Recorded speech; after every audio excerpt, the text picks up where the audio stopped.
Show me the one whose safety deemed such destruction. You must reunite it with its own kind. Where? This you must determine. The songs of eons past tell of battles between Mandalore the Great and an order of sorcerers called Jedi. You expect me to search the galaxy and deliver this creature to a race of enemy sorcerers? This is the way.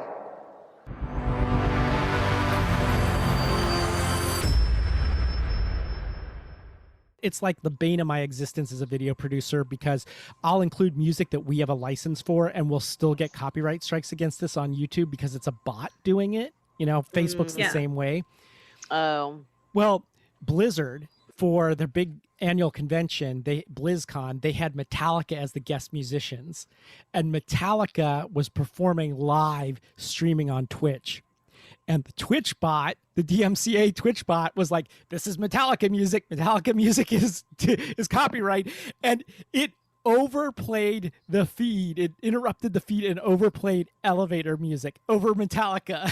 It's hilarious because Metallica's the one that got that whole ball rolling back with Napster, if you remember. That's hysterical. And to add to the irony, they were playing the song "For Whom the Bell Tolls." Nice. It tolls for thee, Metallica. Welcome back to GC8. I'm Eric. And I'm Johanna. And I'm Rosie. And this week we're going to do season 2 of The Mandalorian. Let's jump right into this. Start talking about how this opened up. Chapter 9, The Marshal. So I guess Tatooine must be the center of the universe because everybody keeps going there for everything all the time. Originally, I thought it was this backwoods planet, slightly more obscure than Dagobah, but now it looks like just everything having to do with the galaxy, all roads, all space pathways lead back to Tatooine. Yeah, I remember having that feeling in episode 1 where I was like, oh my gosh, I can't believe it. Like, all of this is going to start on Tatooine, like this backwoods planet. And then suddenly it is the center of the Star Wars universe. Is there some rule that every single desert planet has to have a sandworm? Like there's some kind of sandworm thing. It could even be the little desert dimension you get sent to in Beetlejuice. Or whatever. That's what I was thinking too. It reminded me of Beetlejuice. But it's so Dune. It's so Dune. Like there's going to be a Spice Miser at some point, Spice Miser Castle. You know, that. Wait until we get to the book of Boba Fett, which is going to be the next big series they're doing. I guarantee you, we're going to get sandworms aplenty. We're going to get like Spice Dreams. We're going to get Dune. Like, how close can we get to Dune without getting sued? Right. Okay, so back to this. Who else was like shouted out loud at the screen, "That's Boba Fett's armor," when we saw it? I think I remember just shouting, "Oh shit! Oh shit! Man!" You know, something to that effect. No comprehensive, English language thoughts. And then the other thing I said was like, wait a minute. Is that dragon they gotta fight? Is that like the same thing that Obi-Wan like imitates to scare off the sand people when they first attack Luke in A New Hope? I don't think so. I mean, it seemed like in that moment, Obi-Wan is just doing the classic, try to be bigger and louder than the thing you're scaring away. Classic tactic for fighting off black bears, for instance. I don't know. I want our fans to write in because I contend, and it's been years since I've seen Star Wars. I contend that he said something about like, I imitated their natural enemy, the something dragon. Am I misremembering that somehow? We'll see. Any other thoughts on Chapter 9 before we keep going? Well, I think we definitely have to talk about the Tusken Raiders / Sand People and, how this season, again, is attempting to right past wrongs in terms of the portrayal of indigenous people in the Star Wars universe. this episode did such a great job of showing that these people have a complex culture and language that, as Amando says, they're brutal, but so is the Dune Sea, really changing people's perception and also inviting people to reflect on how they felt about the Sand People in the original trilogy. You know, we just accept that this was an okay portrayal of a group of people in the originals. And now we're seeing like, oh, wow, yeah, definitely I should have asked more questions. My only fear is that they're eventually going to explain away everything. Like, I want some mystery left, just like I wanted Mando's helmet to stay on. Probably my biggest beef about the entire Star Wars canon, which is why I subscribe to my own head canon, where certain things don't exist. Like most of Phantom Menace, the holiday special, and the Ewoks Battle for Endor. You know, that stuff doesn't exist in my head canon. Like, I have my own version of Star Wars, and that's why I'll lose geek points on a bunch of things, you know, when we talk about this, where I don't know the name of a certain thing. We'll get more into that, my headcanon, as we go on in season 2 of Mandalorian here. Well, I will probably far outlose the geek points here, so it's okay. I will make sure that you look much smarter than me, because I guarantee you are. So it's okay. I forget where I was going with this, but oh yeah, them over-explaining the Force. Midichlorians, like, they do not exist in my version of Star Wars. It's the mystical force that surrounds us, penetrates us, and binds the galaxy together. It's not mitochondrial DNA. It's just not. Yeah, although it's kind of essential to the plot of this particular season of Mandalorian. No, it's not. I will tell you how I get around that in my headcanon. But all right. One of the things that I like about Mandalorian in general is the fact that they unveiled one episode at a time. You'd have to wait until Friday to tune in to watch the next episode, which is, I know, it sounds silly to be excited about something like that. How, like, 2018? Yes. So, what I remember about this first episode, after waiting most of a year for the new season to be unveiled, and the fact that it was while we were in quarantine, it was something that I was so excited for, and I have to give them credit. They did not disappoint. Even with all of the hype going into this new season, the first episode really starts off with a bang. The Krayt Dragon is impressive, the way it's been rendered. The return of Boba Fett at the end of this episode.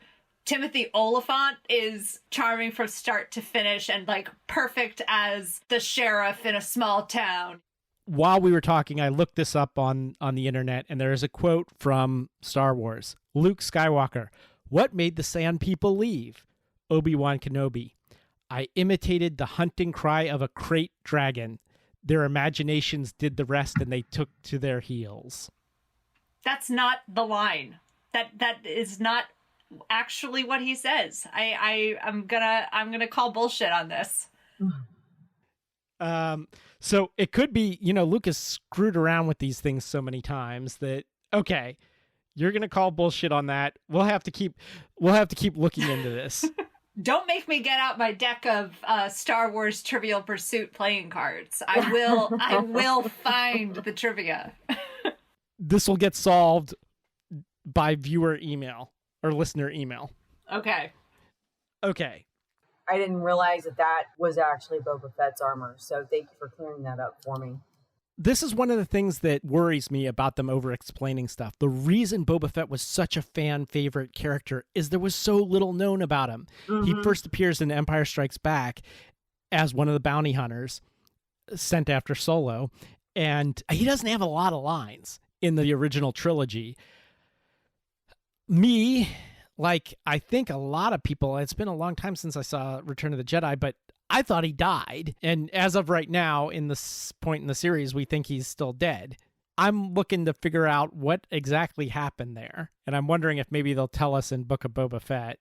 I think death by by Sarlacc pit, though, is not a clean, clear-cut death. Like, sure, the Sarlacc burps after Boba Fett falls in, but there's no indication that there is absolutely no way out of that pit if you are, for example, wearing a jetpack. So... Well, there is that. And then there's the old saw that, he climbed out. Well, he's a clone, Yeah. Oh. So there's no saying that that's the same Boba Fett. But anyway, we'll see.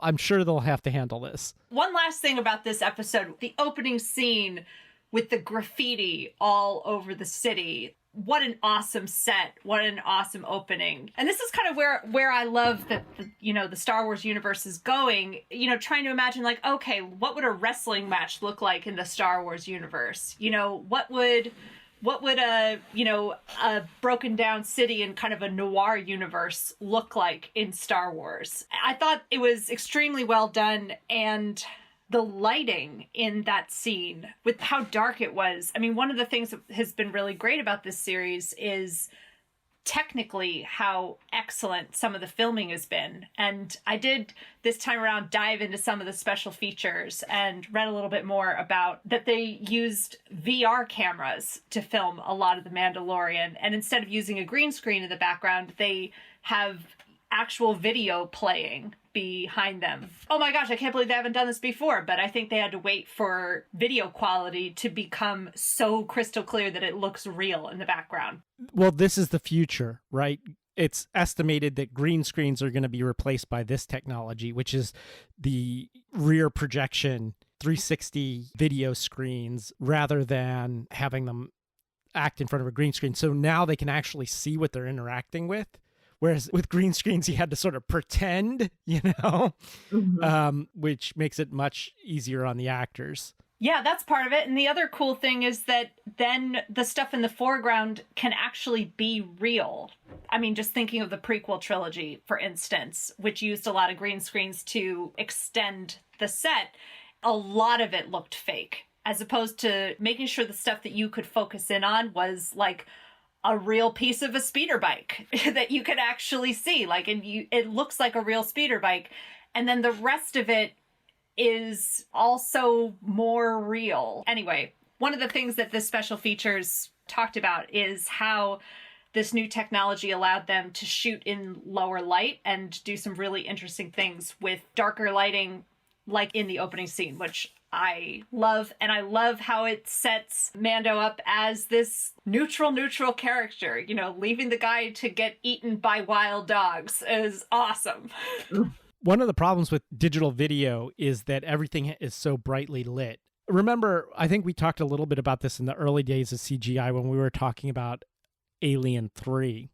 Our listeners can't see us unless I end up posting some video of this, but I have a green screen behind me. And one of the problems is I have to have that green screen really well lit. So I have a light on each side of me and a light in front of me and a light overhead. And it's just the way you create the green screen effect. So the downside to that is everything is overlit. So it's really hard to get a good noir look. Okay, we've talked a lot about Chapter 9, and we got a bunch more to go, 7 more episodes to go here. So let's jump into Chapter 10. This episode just had so many things that I love. A mother and her eggs. Now the mother is an amphibian alien type of creature, and she has to get her eggs to a different planet because her husband has established a new home on a planet where they can live and sustain. And so, Mando is tasked with this. They don't speak each other's language.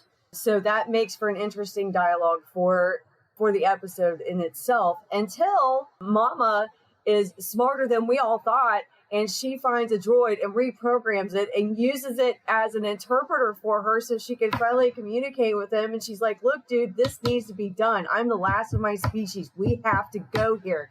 And they go through so much crap just to get there. And meanwhile, and this is the thing that kind of freaked me out, was the child was eating her eggs. He kept dipping into her thing and eating her eggs. And I'm like, wait, this is the last of our species, and he's just telling him no. Like, if I was, and I'm sitting here having if I was his mom kind of moment. I was just like, if I was his mom, he'd be going into his room, he'd be in timeout, No video games, like, you know.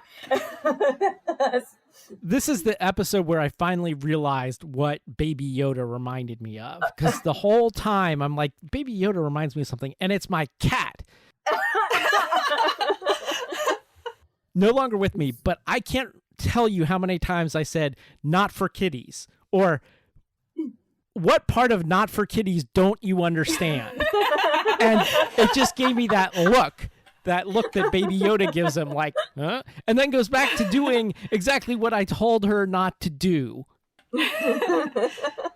Well, and it's funny how Baby Yoda sort of like straddles that like child pet line, you know, sometimes. And this was definitely, I mean, not to say that I haven't told Finn, like, what did you just put in your mouth? Like, oh, I know. You know, that moment as a parent when you're like, oh my God, what did they just eat?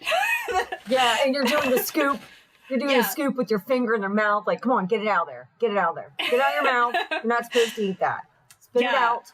Yeah. Oh man, but like every time Baby Yoda ate one, I just felt it like my whole body just went, oh no. I know, I just cringe. It's like, there goes another one of their species. Like, no, stop it. You know, it's just removed him from the situation, and then at the end he ate one more. He like snuck one. It's like, where does he put him? And I really wanted the Mandalorian to have one of those moments where he's like, open your jacket. Let me see what's in there. Open it up. Okay, I'm done playing these games with you. Because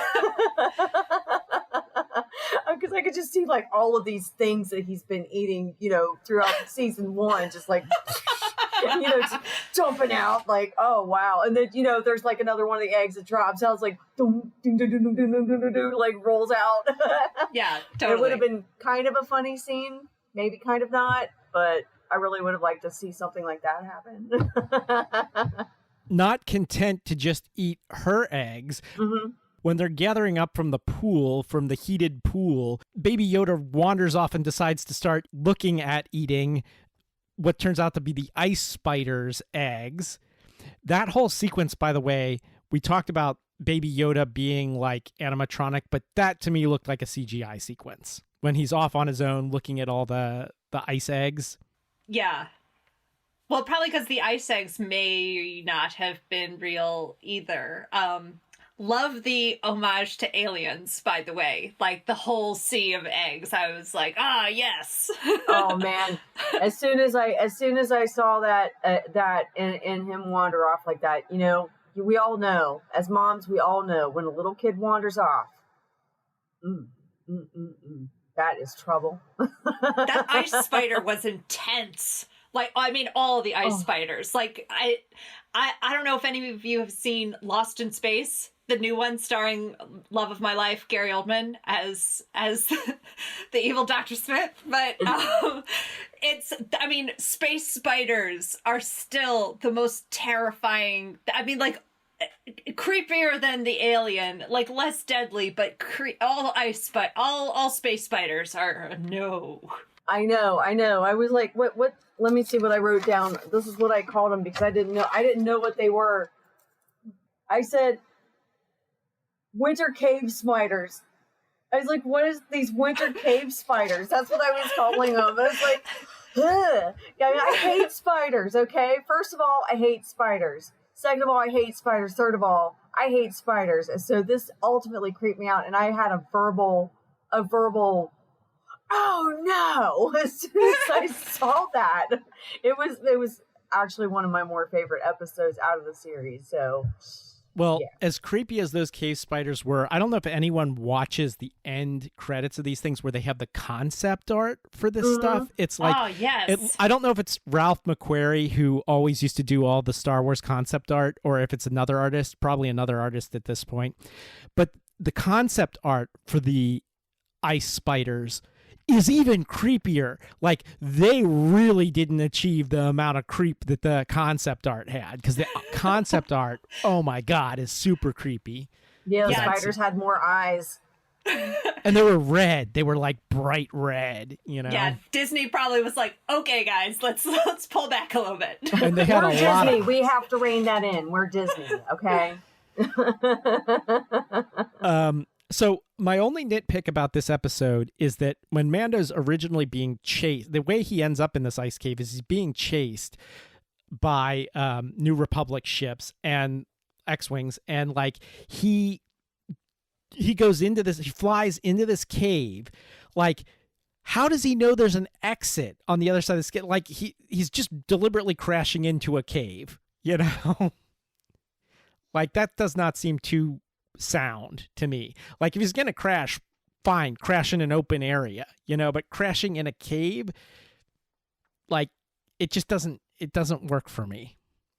And then we find out it's not really a cave, it's a nest for winter cave spiders. What I heard was that they were trying to set this snow planet apart from Hoth, and part of what they were doing with this is that, you know, instead of it being a snow planet, it's like a glacier ice planet. So it's possible that there was no like stable ground for him to land on, you know, that it might have all been kind of like, you know, a thin layer of ice that he was going to inevitably fall through. But I thought they did a good job of making the planet different from Hoth. You know, this one felt more hostile. Yeah. The spiders did it for me. Yeah, the terrain of Hoth reminds me of a tundra, and this seemed much more cavernous and mountainous, like not a flat tundra like area. I mean, there was a cave where the Wampa happened, you know, but it definitely did seem different. Okay, that's chapter 10. Let's talk about chapter 11, The Heiress. He ends up at like a seaport on what looks like to be a water world. He's on a quest to find other Mandalorians.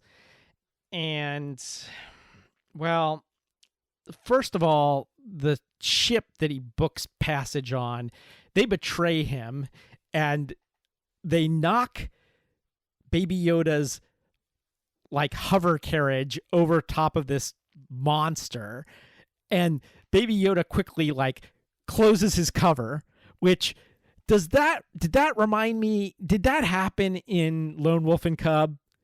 Because I think it did. I think there was some scene where Daigoro like closed up the carriage. Like, I was trying to remember that too. I mean, Daigoro definitely hit buttons and activated stuff in the cart, like Baby Yoda does. Yeah. So then he gets thrown into this pool on the ship with a cage over it, and the Mandalorian gets thrown in there too with this monster. I guess their goal is to steal this great Beskar armor. Then he gets saved by WWE wrestler Sasha Banks, Starbuck, yes, and the plot device terrorist from Quantum of Solace. So suddenly these three show up. If you remember Quantum of Solace, the plot device terrorist in that, I don't remember what his name is, the actor's name, and Katie Sackhoff. How awesome is it that, you know, she was doing the voice of Bo-Katan for, you know, almost 10 years in Clone Wars. Well, I remember reading an interview with her when J.J. Abrams was coming out with The Force Awakens, and she was hoping to try to score a role in that. She said, I would play a rock in the Star Wars universe. But she grew up, and her heroes, she basically loved Wonder Woman and Star Wars. And okay. Does that sound familiar, Rosie? Okay. Yes, absolutely. She didn't get to play Wonder Woman, and she said, strangely, she didn't want to be Princess Leia. She wanted to be Han Solo. That was like what she really... So I think she kind of achieved her goal here. Mm-hmm. Yeah, definitely. She gets to play an anti-hero in Star Wars. The only other thing I want to say about this particular episode is the quote, "They couldn't hit the side of a bantha." Like, somebody says that quote in this, which is, again, more proof that Tatooine is the center of the universe. Because I don't know any place else that has banthas. For me, the only note I have on this episode is cable knit sweaters. the Akbars wearing the sweaters. Mon Calamari, sorry. Akbar's shorthand. But that, you know, it's a whole fishing town and they're dressed like fishermen from Earth was just, you know, I imagined somebody in the development room saying, okay, we want to establish this as a fishing village. How do we do that? And then so it was like, we'll just put them all in sweaters and the overalls and everything. And they were like, isn't that going to be weird? Like, wouldn't they be wearing something different in the Star Wars universe? Nope. But it still kind of reminds me of Pirates of the Caribbean, you know, because they did have the piratey characters, and he sunk his ship in the first scene. Yeah. When he went to land, he didn't land very well because, yeah, his ship was already like a hot mess. It was like, splash. And, you know, I laughed so hard at that. Oh, it's great. I would not at all be shocked if they like went to do this episode and they're like, hey, why don't we just go over to the Pirates of the Caribbean studio, borrow all their costumes, borrow all their stuff. Yes. Oh, here's a bunch of cable knit sweaters. Like, you know. Yep. And then when they rehab his ship, it's so obvious that it came from that planet because it has like the fishing net like holding everything together. And when I saw that, I thought that was hilarious, and I was like, wow. And I think he really loved the decor. I lied. I had something other than cable knit sweaters written for this episode, and it was Children of the Watch. And I think when we had our chat last week, and Eric, you were, you know, I can't believe he took off his helmet. Like, it's, you know, how dare they, you know? And I said, oh, just wait. One of the things I like about this season is this gradual arc about how firmly people attach to their beliefs, ends justify the means kind of dilemmas, but then also, I guess, religious belief in the Star Wars universe, which, you know, is kind of interesting. Belief in the Force is considered a religion, you know, an outdated religion, almost like paganism or something like that. And so then seeing a version of this, you know, suddenly halfway through the second season that indicates Mando actually might be a religious extremist version of his creed and not the only version of that creed. I thought was an interesting thing to introduce into this season. And I'm curious, Eric, to hear your thoughts. I have come to some peace with the idea that there are different interpretations of the Mandalorian creed, and that our Mandalorian has a more strict one. My problem with the whole thing has less to do with the religious aspect or dogma than it does with, as a viewer, I find it's more interesting to keep some things a mystery, and that's why I was like backing the whole idea of not having him ever remove his helmet. All right, let's move on to Chapter 12, The Siege. This is where Mando rejoins some old allies for a new mission. This episode was directed by Carl Weathers, by the way. Are we allowed to start spoiling the new trilogy and Rise of Skywalker and things? Because it's kind of hard to talk about this episode. Just do it. All right. This is our first hint of the possible Snoke/Palpatine clones in this episode. You get barely a glimpse of them in their test tubes. This second season of Mandalorian came out after Rise of Skywalker. So at this point, we're supposed to start connecting the dots about what's going on in this part of the universe, connecting between Jedi and that later trilogy. There's a really hilarious line about there not being any guardrails in this, like, you know, this base for the Empire, and that there's like lava down at the bottom, but somehow there's still no guardrails. It's the same architecture that you find in the Death Star with, you know, you take one false step and you just plummet to your death. And right. I love that. Here's my theory on that. My theory is that the Empire is all about order. You know, they're all about bringing order to the galaxy, a new order, and you should never step out of line. And so there's no need for guardrails, because if you fall to your death, it's because you were stepping where you shouldn't have to begin with. Yes, this is, you know, how you enforce rigid discipline. No guardrails. No right, no guardrails. Which, by the way, guardrails are such an American thing. I've traveled throughout Europe, and you go to some of these places where there's ancient structures or monasteries or whatever, and there is nothing keeping you from falling off. I guess it's just a less litigious society where it's like, well, you get done what you fucked get. up. You done fucked up. It is what it is. C'est la vie is what you meant to say. Yeah. Yeah. I always focus on the strangest things. And this time I was like, how in the world are they going to repair his ship this time? I mean, it was blown to pieces. There were holes in it. And they fixed it somehow. But I was just like, how are they going to do this? You know, it's hard to kind of decide time frames in The Mandalorian sometimes. And this is one of those things because it seems to me like it would have taken months to repair all the damage to his ship. But I could have been completely wrong. On the subject of time frames, this is my big gripe about this episode.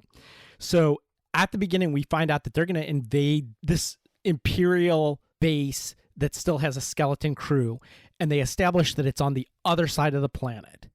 Okay? Now, they all invade this base, and then at some point, Mando leaves and flies back with his jetpack, right? And then the rest of them, in the very next scene, they're themselves leaving, and they have a little firefight, and then they escape. And in one of the greatest chase scenes in all of The Mandalorian, they're escaping and they're being chased by TIE fighters.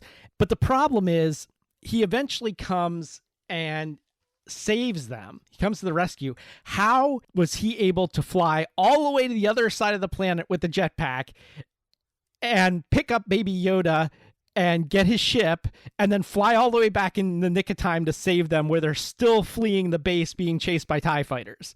That does not make sense. There's just not enough time for that to have happened. Yeah, I wonder whether other side of the planet is meant as a figure of speech, because you get the sense that they're close enough to still be a problem.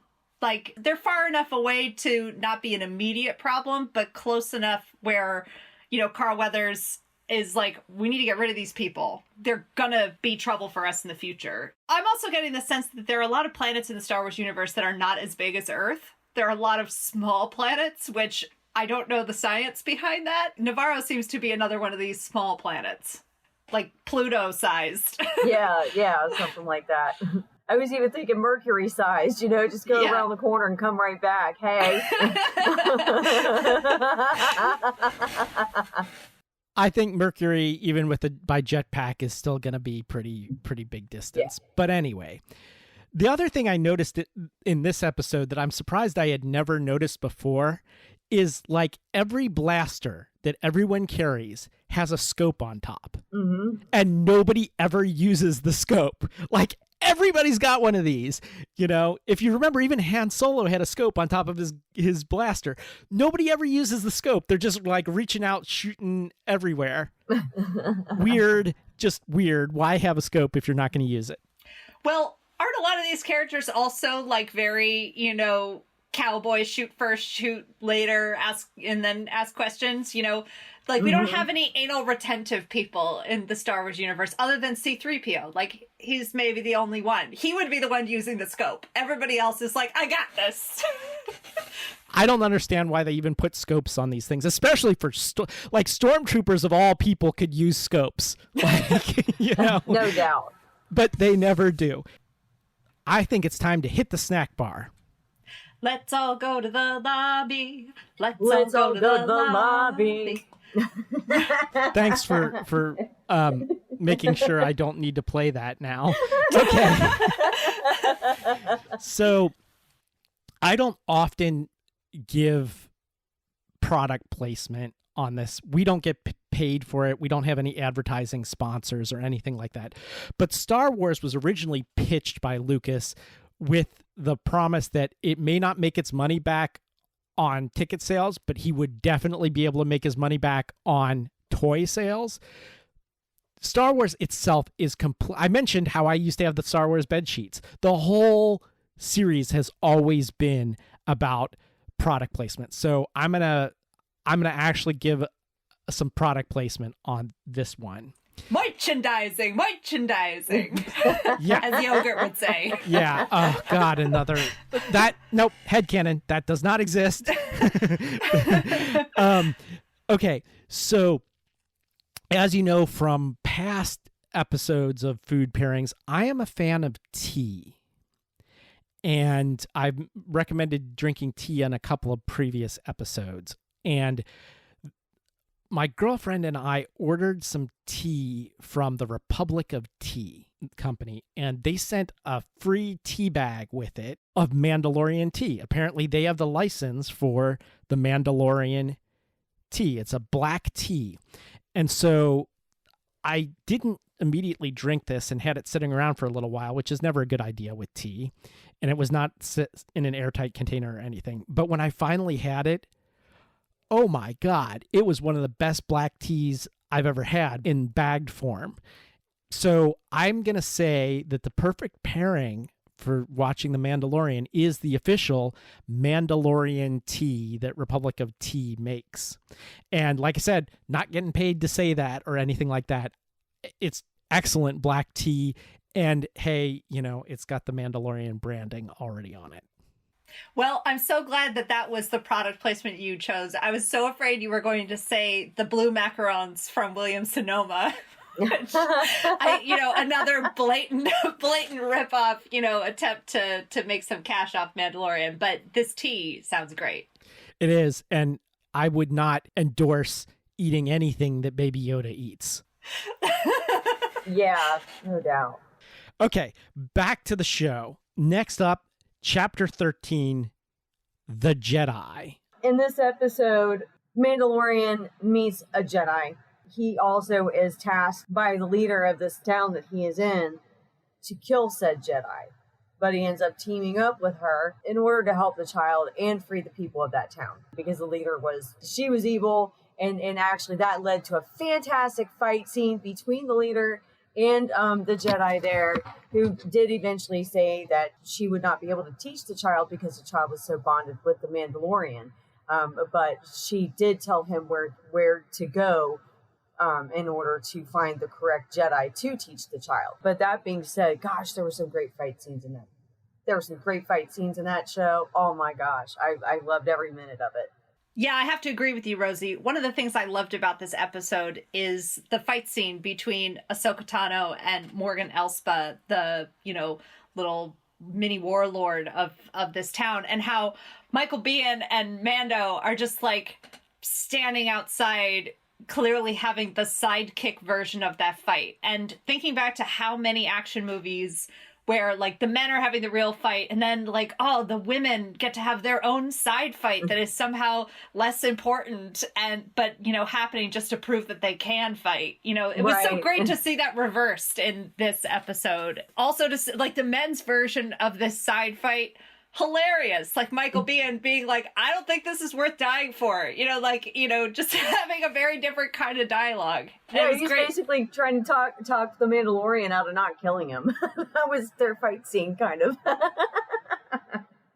The opening scene in this episode is a direct homage to the bamboo forest fights of Lone Wolf and Cub. I swear to God it is. I don't know that for a fact, but I know that just watching it.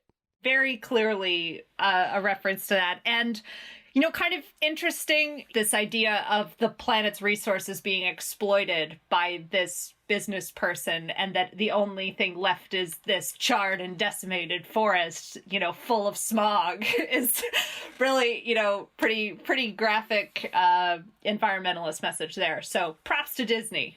Yeah, and we get opposing it. I don't watch Clone Wars, or haven't yet, so it's good to finally see who Jedi Mononoke is.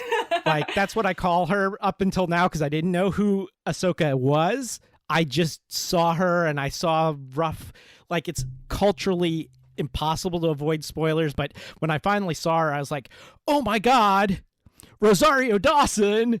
Now, all I got to say is Gina Carano, Ming-Na Wen, Katie Sackhoff, Sasha Banks, now Rosario Dawson. I just need like one Scarlett and one Charlize, and that would be a royal straight flush of all the hot badass babes I want to bang. That's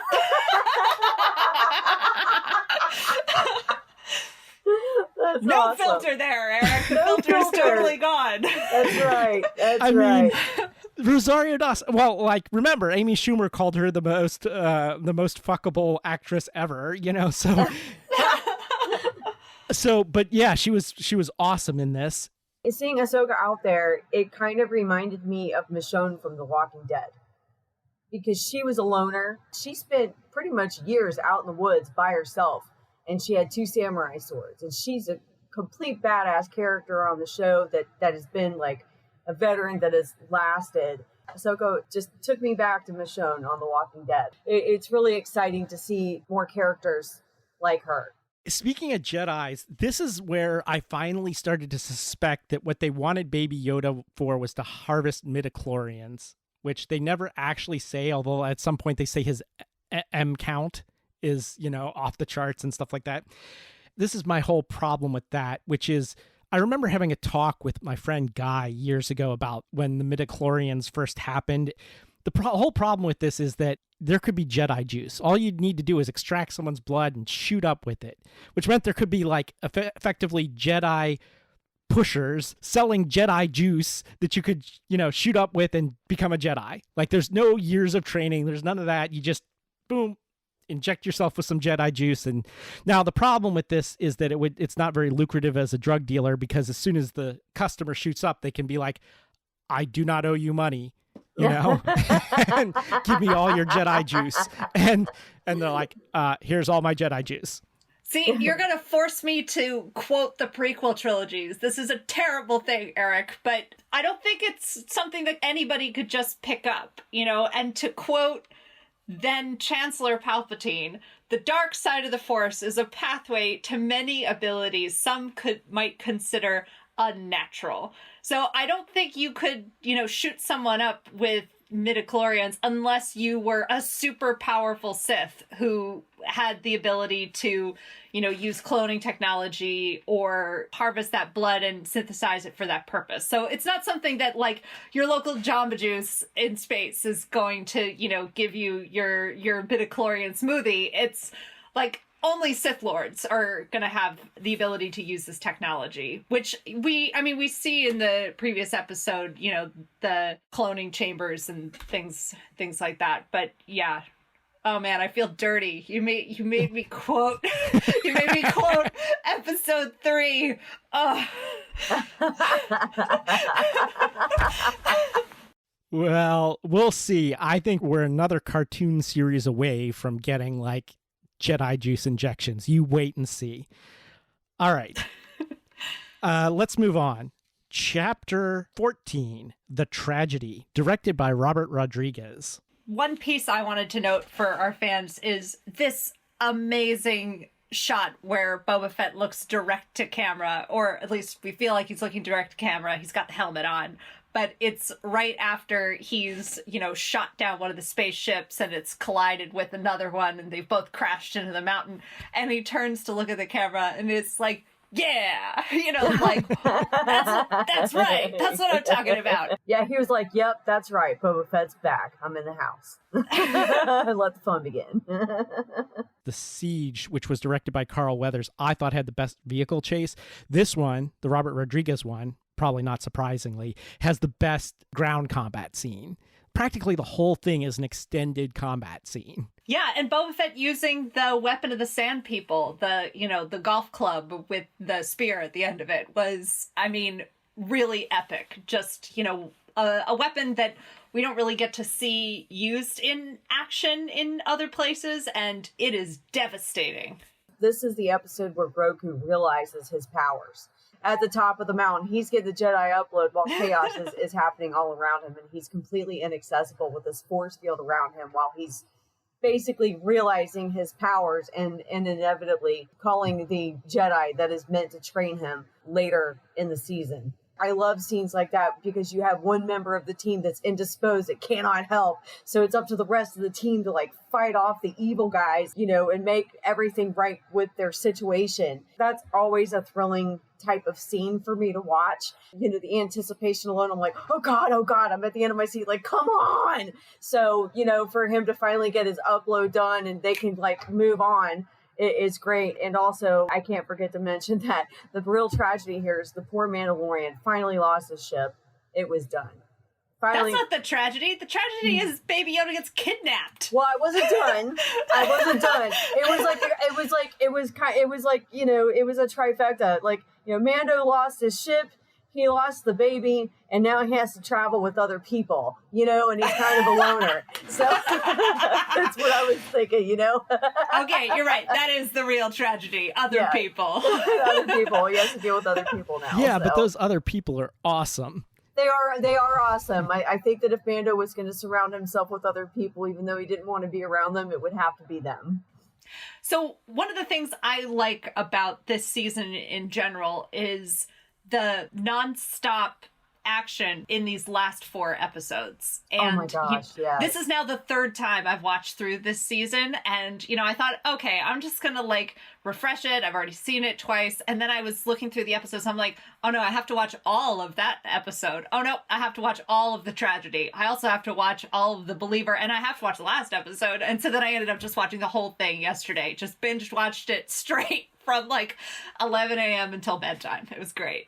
That's awesome. But yeah, I love the, adrenaline at the end of this episode of Baby Yoda's just been kidnapped, leading us into the next one. Definitely feeling some vibes reminiscent of Baby Cart at the River Styx, with that, how that kidnapping is a real jarring, exciting moment. Cool. Oh, wait. Okay. One last thing. Oh, no. Never mind. Sorry. That's the next episode. Next episode. Okay. So My bad. I got really excited about something, but it happens in the next episode. So why don't you just go ahead and do the next chapter? Okay. So this episode is a train robbery episode. It's called The Believer. It's called The Believer. We get our friend Bill Burr back. He's coming to help Mando get some secret intel from an Imperial base that is off the map.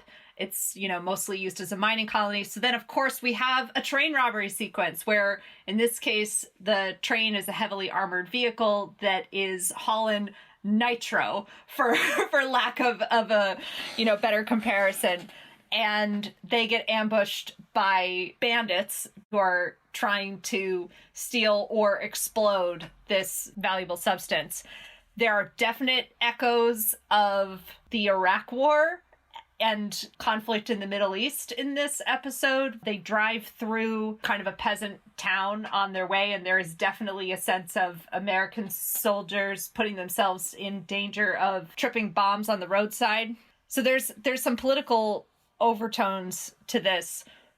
And the thing I was really excited about at the end of this was the return of the sonic bombs that Boba Fett has in Slave One, which you see in episode 2, is the only redeeming thing about all of episode 2, is the battle scene between Obi-Wan and Jango Fett with the sonic bombs being released. And you just get this, seeing it in the theater, this, quiet moment, and then boom, and destruction. And that comes back in this episode, and I was so stoked.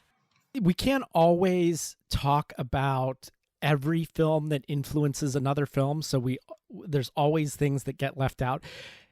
If I were to do one specifically about this episode, I would definitely talk about the 1977 film Sorcerer, which was directed by William Friedkin and starred Roy Scheider. It basically is a remake of The Wages of Fear, and it involves a truck that is filled with nitroglycerin. And that's all I'll say about that. Maybe we'll do it in another episode. It was a failure because it was released at the same time as Star Wars, the first Star Wars film.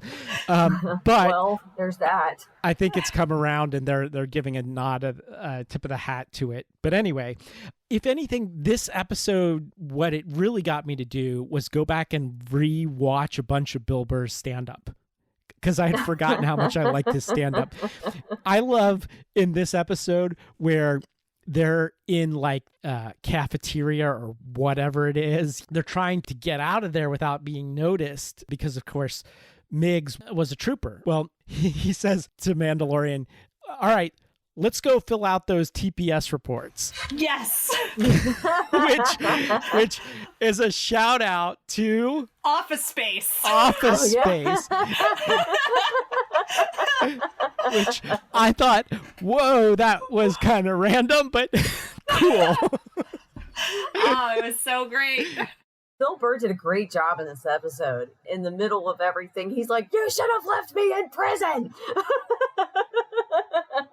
But then he ends up being a badass hero of this situation. He really helped turn things around, and it was one of those off-the-cuff things that could have gone horribly wrong, but it ended up working to their advantage. So, you got to love a situation where someone is put in the position to totally call out the authority on the wrong that they're doing to communities that they're forcing their soldiers to do. You don't get to see scenes like that very often. And he was like, yeah, well, sure, we fought here, but what about the people there? I love that whole episode. Star Wars traditionally has been a very black and white series. It's very much good and evil. It's very much, this is good, this is bad, black and white. Mm-hmm. And Miggs is definitely the character saying everyone draws their own lines. There is no true good and evil. That's just your way of looking at things. Mm-hmm. And it's so much better done than Anakin in episode 3 saying, well, from my perspective, the Jedi are evil. I know I keep bringing up the prequel trilogies. I'll stop. But I agree. The theme of moral relativism in this episode was very well done, especially since one of the cool things about Mandalorian is that the central character is not one of these black and white good or evil characters. Mando is a pretty neutral character. So it's interesting to have these questions come in of like, does the Star Wars universe work if the Empire isn't there? Which, is just kind of an interesting question. Even in this chapter of the Star Wars timeline, the Empire is supposed to be dormant. They're supposed to be gone, and yet everywhere they are clearly not gone. And this episode in particular made me wonder, could the Star Wars universe work without the Empire there? Could you imagine it where it's actually the rebels just trying to make a good democracy work? Or is that version of Star Wars not possible? Well, like I've said, I haven't seen the Clone Wars, but my understanding on the timeline is that predates the Empire, right? So... Well, yeah, but like Palpatine is kind of like secretly in charge. I mean, all of the prequel trilogies technically predates the Empire, but it's like the Empire in progress of being built. Well, now that we're talking about all that, I'm going to have to go into the latest trilogy where somehow, despite being gone, you can't have the rebels be the rebels if they're like in charge. So somehow they're back not in charge, or the new order, whatever they call them. So the first order is now like, it's really just the Empire all over again. Don't get me started. I knew we were going to get into stuff that I didn't want to talk about. But if we do spoilers, now is the time. So if you don't want any spoilers for season 2 of Mandalorian and you're one of the few people that still hasn't seen it, we're going to talk about the final episode here. And Rosie's going to kick us off talking about chapter 16, The Rescue.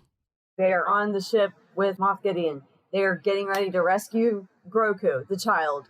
It was so action-packed because we got a glimpse of the Dark Troopers before when they had abducted the child. But we get to see them in action. We also get to see, after Grogu has his upload of Jedi powers, when he's in custody, he's playing with stormtroopers like chess pieces, just knocking them all around. Like he had 2 stormtroopers in his room guarding him, and he was just like using his Jedi mind powers to like knock them into each other, knock them into the walls, and do all of this stuff and wreaking all kinds of havoc. This was the episode that when I watched it at the end, when Grogu's Jedi shows up, the one that is meant to train him, the one that Grogu sent out the Jedi bat signal for, arrives.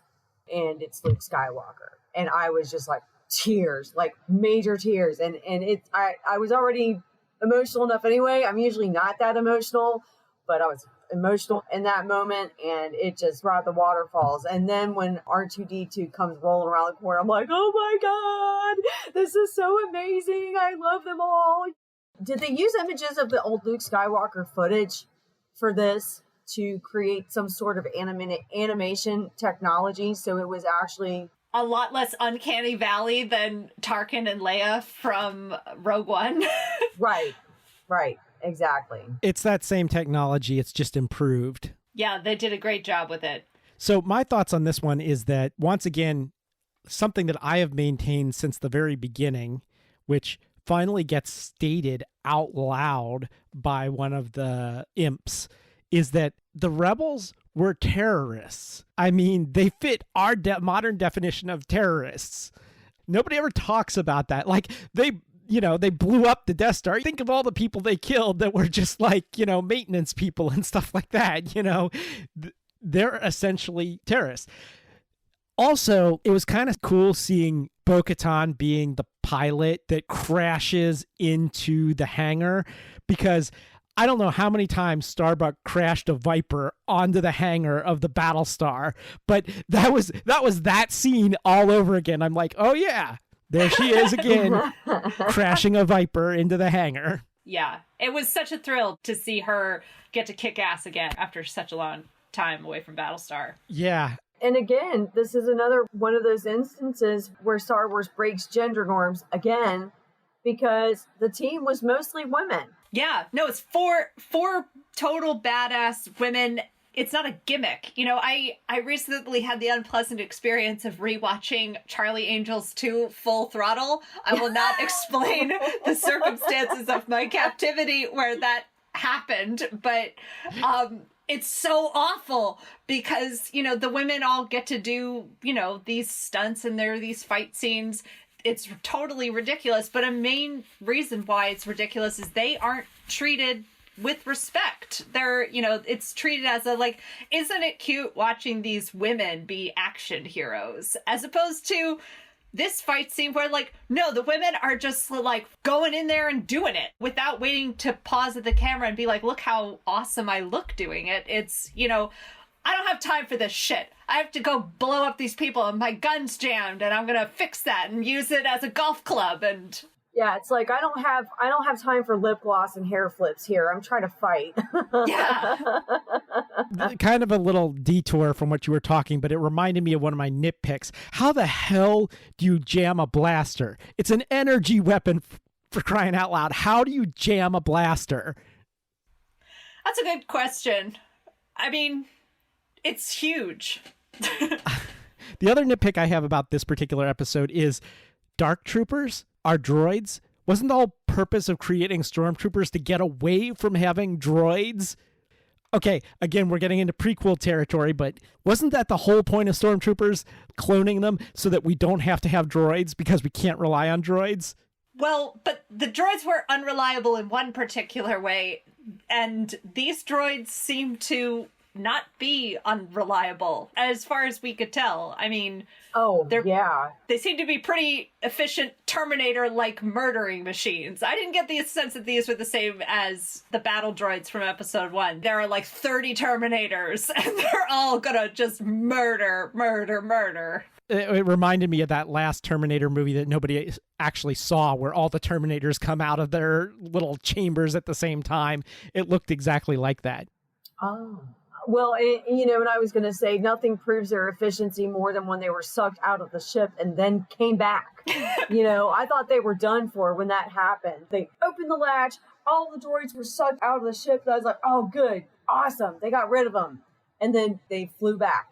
But when Luke Skywalker freaking single-handedly killed all of them on the way back in that final crush scene, where he takes the last one, this is the exclamation point on the end of this freaking sentence right now, crush, and then open. And I just, gosh, that episode, I want to watch it 3 more times. We will make that the final exclamation point on this particular episode. I want to end it before we jump the shark, and I hope that the Mandalorian, which is going to come back for a 3rd season, I hope they end that series when it jumps the shark, since jumping the shark is actually the best point in the series and everything after that's not as good.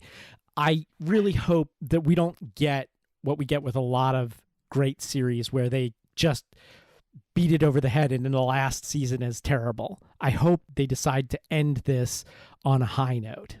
Mm-hmm.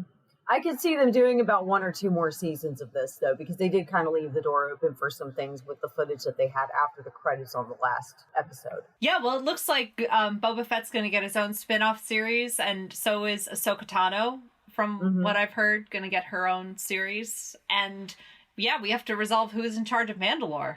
Yep. Right, exactly. Exactly. This is the way. This is the way. Please subscribe, like, give us a good review on the Apple Podcasts site, and or wherever else you might be getting this podcast from. If you want to email us, and I want you to email us about the Krayt Dragon, which I swear was talked about in A New Hope, please do so at gc8podcast@gmail.com. That's letter G, letter C, number 8, podcast, all one word, at gmail.com. Until next time, this is Eric. This is Johanna. And this is Rosie. Signing off.